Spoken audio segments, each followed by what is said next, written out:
Welcome to the Chop Seat, where Braves country meets the big leagues. Your host Vic is here to break down everything from truest part to the top of the standings across the league. From walk-offs to wild trades, this is your seat for everything baseball, but a heavy dose of chop. So grab your glove and settle in, because the Chop Seat is open.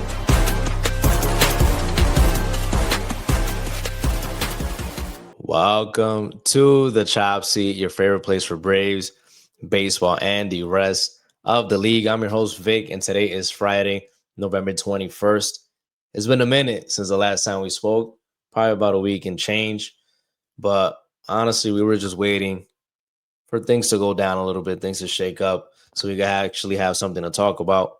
We got some news regarding the Braves. We're going to get into that. We got some news from around the major leagues that we're also going to get into. We have some awards that were handed out. We got some qualifying offers that were accepted. Some were declined. We got some players that were non-tendered contracts that became free agents. So we got a little bit to talk about now. And if this is the first time we're getting into baseball, let me tell you this: the baseball off season is very, very slow. It's not like the NBA. It's not like the NFL, where things start falling into place rather quickly. The MLB offseason, again, is very, very slow. You got to be patient with it. You're going to have some big moves here and there, but it's not going to be all at once, more than likely. So we're going to get into the action so we can catch up with everything that's been going down. We're going to talk some Braves, and then we're going to talk some rest of the major league. So without further ado, let's head into our first segment. It's time for Tomahawk Takes. It's time for Tomahawk Takes, where we talk about the latest when it comes to the Atlanta Braves. And Tomahawk Takes is brought to you by our friends at SeatGeek. Use code CHOPSEAT20 to get $20 off your first purchase on SeatGeek. Go save some money on any sporting event, any concerts, any shows. Go to SeatGeek where it says promo code. Go ahead and put code CHOPSEAT20, and you're going to save $20 off your very first purchase on SeatGeek. And just because the baseball season is over does not mean code CHOPSEAT20 is. Again, use it on any other sporting events, any shows, any concerts, and you're going to save $20 off your first purchase. So last time we spoke regarding the Atlanta Braves, the decision had been made. The managerial vacancy was filled. Walt Weiss became the manager, and we were wondering what were going to be the corresponding moves to fill in the rest of the Braves coaching staff. And literally probably like a day after or 2 days after I finished recording the last episode, that's when everything started going down. These are the moves that went down. Pitching coach Rick Kranitz and the Braves, they parted ways. Jeremy Hefner is now the pitching coach for the Atlanta Braves. Name might sound a little familiar. Why? Because he was the former pitching coach for the New York Mets. Talking about the New York Mets, the Braves also get another coach from the Mets. It was Antoine Richardson. He will be the first base coach for the Atlanta Braves. Tom Goodwin is no longer the first base coach for the Atlanta Braves. Fairly young guys, younger guys. The Braves are starting to get younger when it comes to the coaching staff. Jeremy Hefner is 39 years old. Antoine Richardson, 42. And it was reported that the Mets offered to double Antoine Richardson's salary. He declined it. He comes to Atlanta. He probably wants to go to a winning environment. I don't blame you, brother. I don't blame you. Come over to the good side. He led the Mets. Well, not he didn't lead, but the Mets under his coaching led the MLB in stolen base percentage. It was 89.1%, 7 points higher than the next ball club. And the Mets, not really a team known for that much speed compared to other ball clubs. But again, they still have the highest stolen base percentage, which is very impressive with the staff that he, with the personnel that he had under him. So, you know, it would be good to see him bring that to Atlanta. Braves, couple speedy guys here and there, but we didn't really run as much as we should have been running, especially in the last few years. So hopefully that brings a different look into the base running game for the Braves, a little bit more aggressiveness, And a very good success rate when it comes to stolen bases would be good. It puts pressure on the defense and gives you a better chance of scoring if you're getting into scoring position. Of course, stealing second, stealing third, you know how it goes. But let's see how that move pays off. And then when it comes to the pitching coach Jeremy Hefner from 2020 to 2025, when he was with the Mets pitching staff posted a 4.03 ERA. That is 11th best in the major leagues in that time frame. Very, very highly regarded coach. He's very well spoken of when it comes to everyone around the league. So, and he did a pretty good job with these young starters that the Mets brought up this year. He had some good results with the veterans that the Mets had in recent years as well.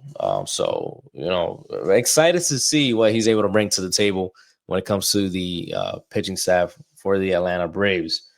Next, the Braves also hired Tony Mansolino. He's going to be the bench coach for the Braves. He's also going to be working with the infielders. If that name sounds familiar, he became the interim manager after the Baltimore Orioles parted ways with Brandon Hyde. So he is now going to be the bench coach, taking over that spot that Walt Weiss left vacant after becoming manager.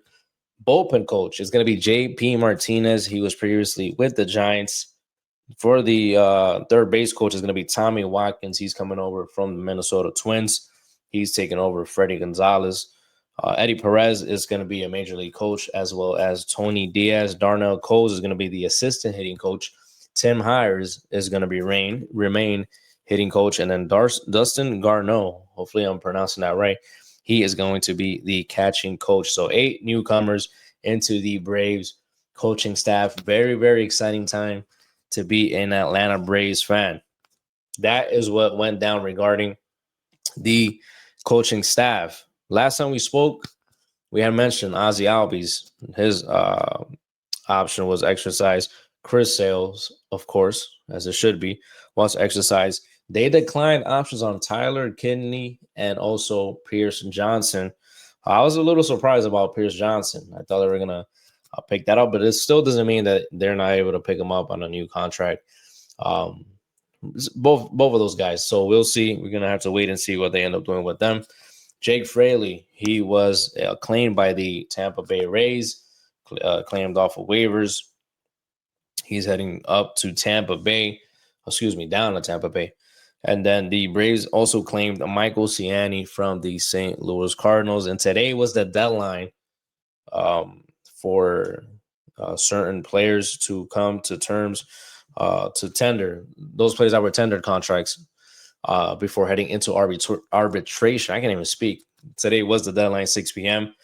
So the Braves, they did agree to terms with left-handed pitcher Jose Suarez, lefty Joy Wentz, and outfielder Eli White. Those are all 1-year contracts. Left-handed reliever Dylan Lee, he was tendered a contract but could not agree on any of those terms. So arbitration could decide those.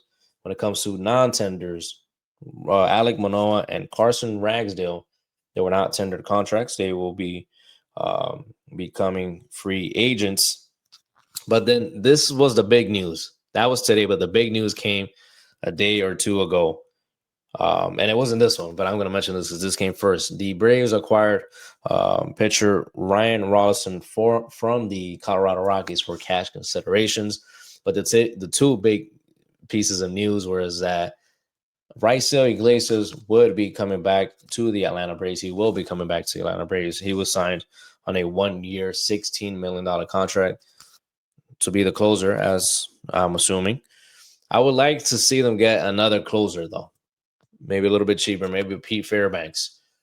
Because I love having remember when you got that bullpen that everyone's just able to close, where you have like 2-3 closers in that bullpen, and everyone's just locking up their innings, whether it's the 7th, the 8th, or the 9th. They're coming in, they shutting down the door. It's always great to have multiple closers. I would like to have at least one more closer. So Pete Fairbanks coming to the Atlanta Braves would be nice, but I'm not sure if they're going to be willing to do that. But the other move was that the Braves traded for Mauricio Dubon, the big utility player. The guy could play anywhere on the diamond. He was traded for. They sent Nick Allen over to the Houston Astros. He was also tendered a contract today, actually, Mauricio Dubon, since he came over in that trade. But yeah, those were the two big moves. You get your closer back. And yes, Raisel Iglesias had a very bad start to the year, a terrible start. I was one of the guys saying, we got to get rid of this dude. We got to get rid of him. But he was able to turn it around after that really, really bad start, which was very impressive done by him, because anyone else, you would have been like, bro, like, yeah, he's cooked. He's not going to be able to turn it around. But he indeed did turn it around. And, you know, a 1-year deal is not bad. 1-year deal is not bad. It's not that bad. All right. These were his numbers in the first 43 games. He had a 5.09 ERA in 40.2 innings, 8 homers allowed. His last 27 games of 0.34 ERA with a 26.2 innings, no homers allowed. He was able to turn it around. He was absolutely lights out in those 26 2/3 of an inning. So again, 1-year deal is not bad. I would like to see the Braves continue to solidify this bullpen. They're gonna have to, because there's a lot of open space there in terms of the bullpen, especially with Tyler Kinley being out, Pierce Johnson being out as of right now. Joel Jimenez, he was hurt last year. I don't know when he's bound to come back. I don't know exactly when, but he might not be ready for opening day as well. But again, at least you got your closer for now. At least hopefully he's not going to be the starting shortstop, Mauricio Dubon. Ideal thing is for him to be able to be on the bench, come in late game, get in at bat, make a defensive play, you know, spell a day off for some of the guys, maybe in the outfield, maybe in the infield, wherever you want to put him. But you do not want him to be your starting shortstop, because we got to aim higher than that. No offense to him. He's a great player. He's able to, I think it's a big quality. And it's obviously you got to be very talented to be able to, you know, fit in any position, in any ball game. You know, to fill a spot in any position, to be able to move around like that. That is very, very valuable. But we don't want him as a starting shortstop. We got to aim higher than that. We want to have a Ha-Seong Kim starting at short, or Bo Bichette reaching even higher. But that's probably out of reach, because the Braves are not going to drop all that bread on Bo Bichette, most likely. I mean, you never know, but more than likely they're not going to drop all that bread on him. So it's a great move if we're still able to get our starting shortstop. If we have to deal with Mauricio Dubon starting at short, it's fine. But you're gonna have to upgrade somewhere else. Get a big bat somewhere else. Give me a big DH bat. Let me get a Pete Alonso in there, Kyle Schwarber, if you're gonna go that option, if you're gonna go that route at the shortstop position, because you gotta upgrade to a big bat. Pause. If you're gonna be like that at short. I'm telling you right now, or get another outfielder, and you know, have him as your DH and alternate with the outfielders, if you're gonna go that route. Or like I said, just go get me a big primetime DH, Kyle Schwarber, Pete Alonso, even Eugenio Suarez, bro. If you put him just a DH, I'll do one of those 3 bats when it comes to just a full-time DH. That's what I would do. But hey, I'm not the GM. And obviously, thankfully, I'm not the GM, because I would be doing some crazy moves, acting like it's MLB The Show. But I'm being honest. That's what I would do. If you can't upgrade at short, if you're going to have to stay with Mauricio Dubon, then we got a primetime DH, Eugenio Suarez, Pete Alonso, Kyle Schwarber. Spend the money there. Drop the money there with a big bat. Or if not, get a 4th outfielder that's able to move around, move that out. You move that outfield, the whole outfield around. Spill a day off for some of those guys on by putting them in DH, but Ronald Acuna Jr. at DH one day, put Jefferson Profile at DH one day, and then your fourth outfielder will be on the field. That's what I got for the Braves. I think that's all I have when it comes to the Atlanta Braves. Let's head into our next segment, and that is, of course, the MLB. It's time for the MLB.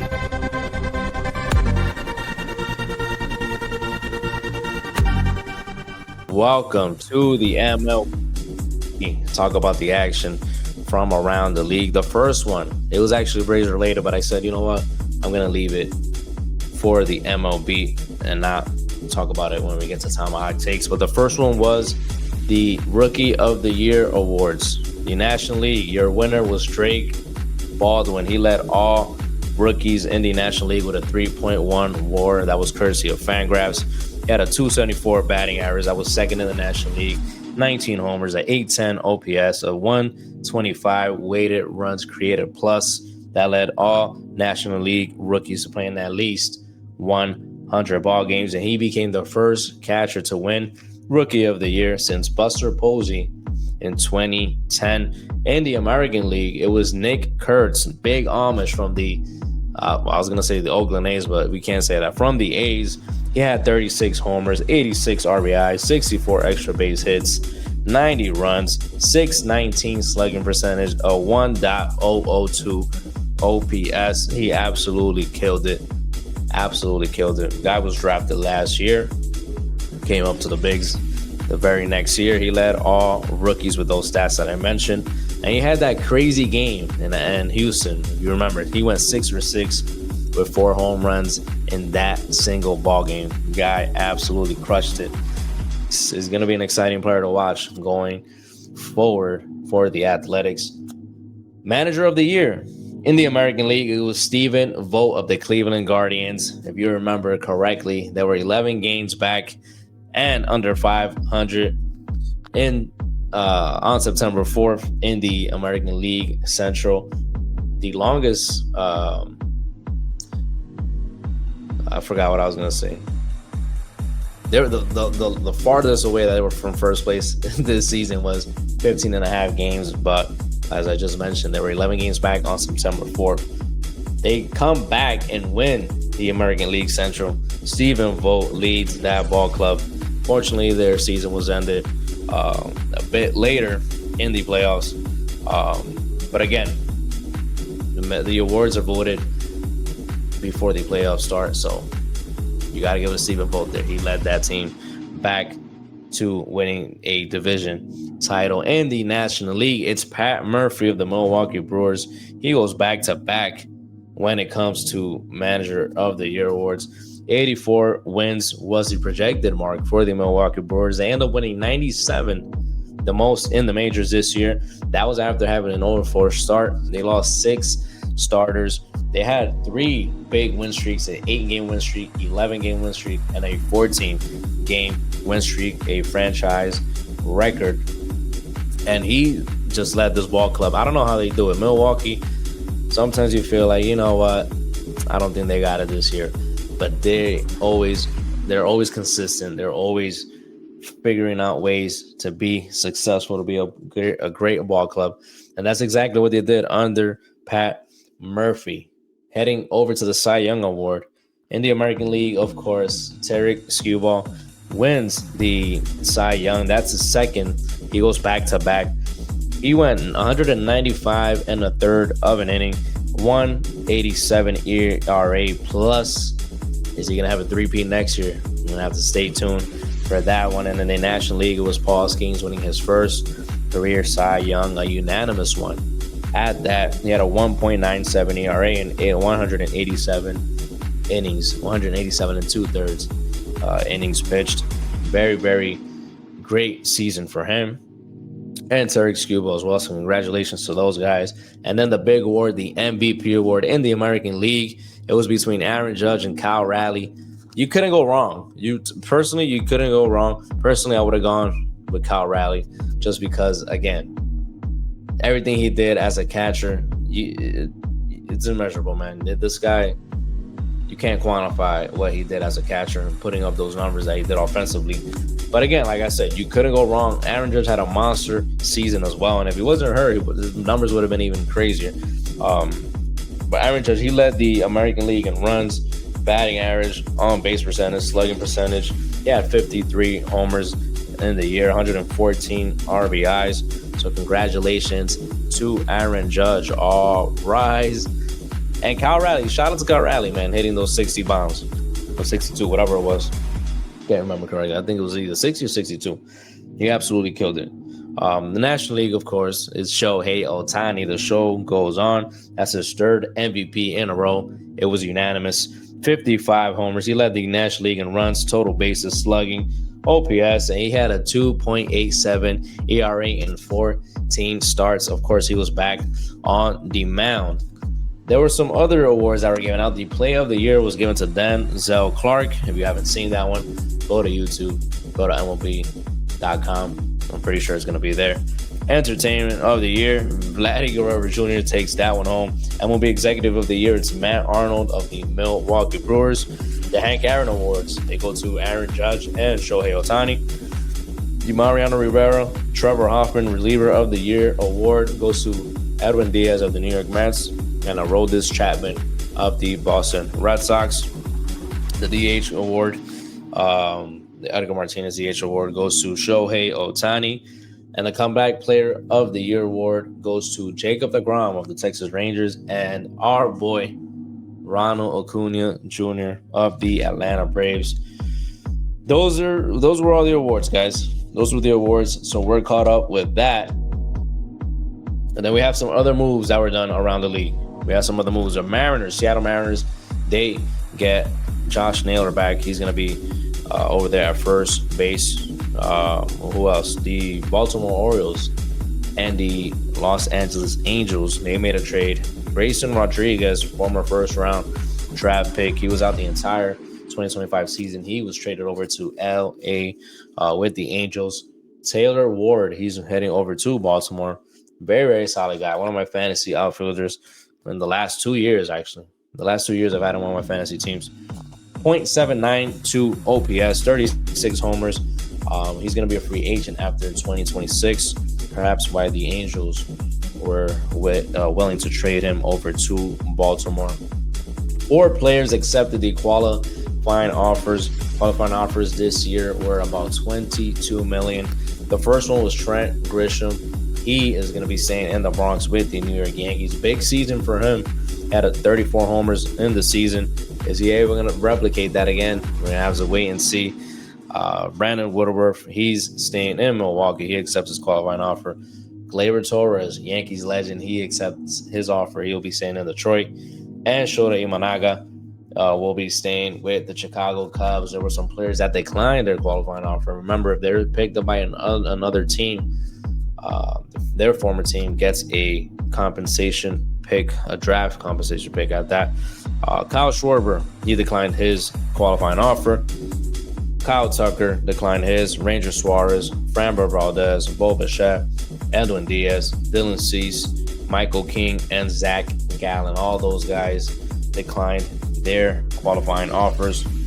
Again, they're signed by another team. Their former team is able to get a draft compensation pick. Field of Dreams game. That's going to be back. I forgot the date, but it's going to be between the Twins and the Phillies.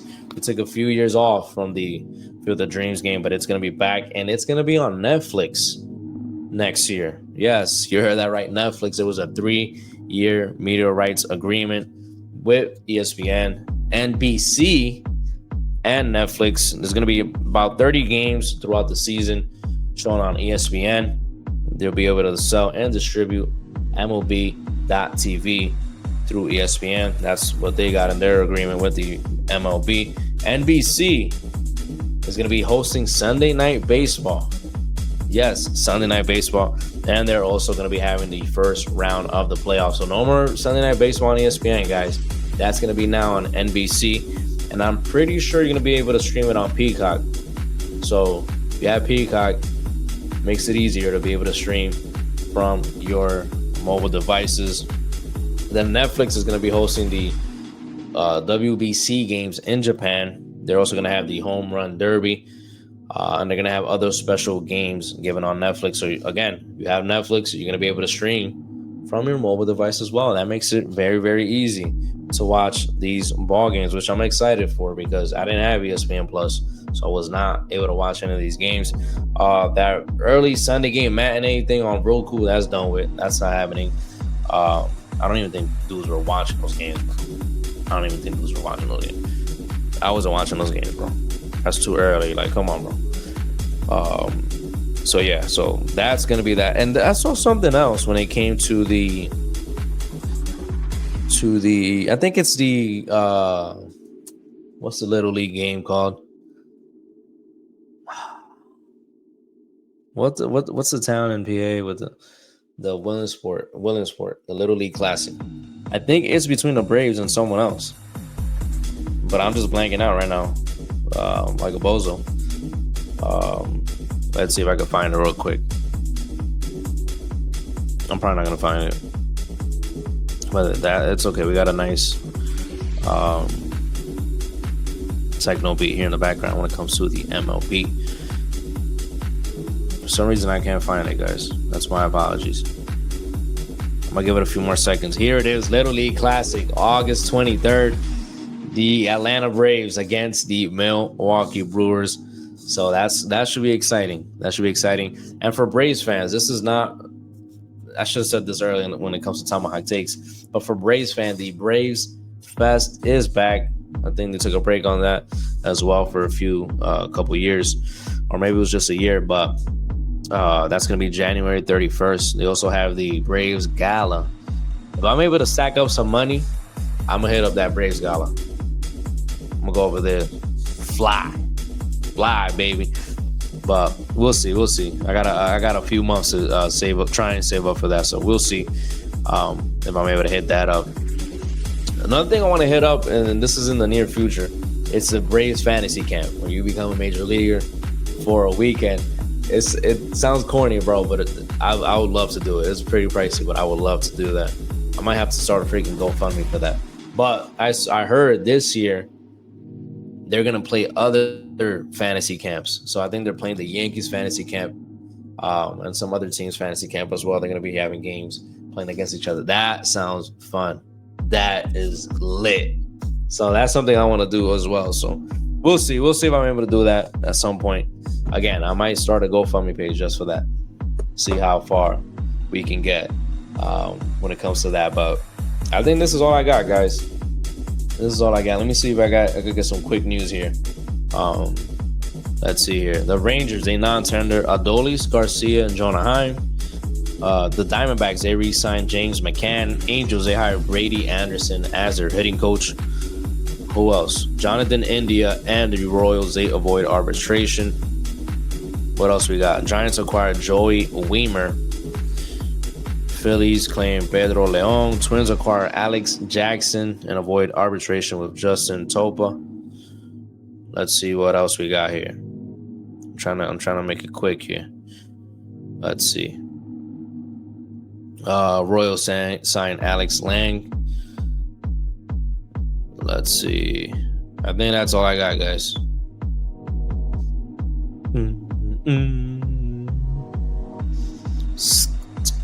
Yeah, that's all I got, guys. That is all we have for the MLB. Let's take this song off. I'm tired of it. Thank you guys for tuning in. My apologies for taking a while to record another episode. But again, there was not really much to talk about. And I don't want to make episodes just on strictly, rumors and speculation. I don't want to do that all the time. There's a few of those podcasts. That's what they're doing right now because there's not really much to talk about. I'm not going to do that. I'm not going to be speculating and I might have a prediction episode or something like that, but that's just one episode. I'm not going to do that every single episode that I'm dropping. So I might as well wait for things to go down. We got something to talk about, keep you guys updated and stuff like that. But anyways, thank you guys for tuning in. I'm back. The Chop Seat is back. We're going to see what else happens. If there's some crazy move, I'll make an emergency podcast. I'll go ahead and record it and keep you guys posted with that. But if not, we're going to, space the episodes out a little bit. It's going to be a long off season. It's going to be a very long off season. It's going to be slow. So we got to be patient with it. We got to Just give it some time for things to go down. So this is all I have for today's episode of the Chop Seat. Make sure to share, follow, subscribe, whatever you got to do to keep in touch with the show.